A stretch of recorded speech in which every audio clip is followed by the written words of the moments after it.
দিনটা হচ্ছে সানডে। সকাল সকাল নিজের পছন্দের ব্রেকফাস্টটা রেডি করে নিয়েছিলাম। দেন স্নানটা সেরে রেডি হয়ে এখন করছি সকালের ব্রেকফাস্টটা।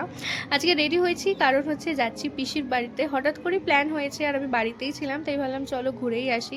বেশ অনেকগুলো দিন পরে যাচ্ছি। আজকে বেরোনোর পরে দেখলাম আকাশটা না সেই শরৎকালের আকাশের মতো লাগছে। পেঁজা তুলোর মতো মেঘ রয়েছে আকাশে। স্টেশনে তো চলে এসেছিলাম, বাট ট্রেন পেতে হয়েছিল প্রচণ্ড ভোগান্তি। এমনি সানডে অনেক ট্রেন ক্যান্সেল ছিল। তার মধ্যে ট্রেনগুলো যেগুলো ছিল সেগুলোও আসতে অনেকটা দেরি করছিল। ১২টা বেজে গিয়েছিল, তখনও ট্রেন আসছিল না। আমি সেই ১১টার সময় স্টেশনে চলে এসেছিলাম। যাই হোক, অনেক দেরিতে ট্রেন পেয়েছি। তারপরে আস্তে আস্তে প্রায় পৌনে ১টা বেজে গিয়েছিল।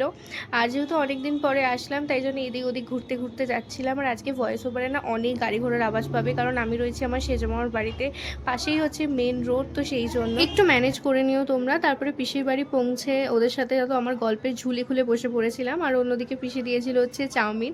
তো সেটা খেতে খেতেই চলছিল আমাদের গল্প আড্ডা। তারপরে বোন দেখালো, বোন এই ড্রয়িং দুটো করেছে, এত সুন্দর ফিগারগুলো এঁকেছে যে আমি সেটাই ওকে বলছিলাম। ও ছোটো থেকে ভীষণ সুন্দর আঁকে, অনেকদিন পর ওর আঁকা দেখলাম।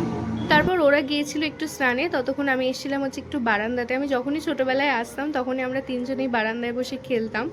তারপরে বসে পড়েছিলাম লাঞ্চে। লাঞ্চে তো আজকে অনেক কিছু ছিল। আজকে সারাদিনে হোয়াট ইট নাটে আমি শেয়ার করেছি, দেখে আসতে পারো। তারপরে খাওয়া দাওয়া করে একটু রেস্ট নিয়ে রেডি হয়ে নিয়েছিলাম। আর অন্যদিকে দিদি আর বোনও রেডি হচ্ছে, কারণ আজকে অনেক দিন পরে আমরা তিন বোনে মিলে যাচ্ছি একটু ঘুরতে। কোথায় যাচ্ছি, কি করছি, সমস্তটা রয়েছে আমার বড় ভ্লগে। তো অলরেডি যেটা আপলোড করা রয়েছে তোমরা দেখে আসতে পারো। তো বাই।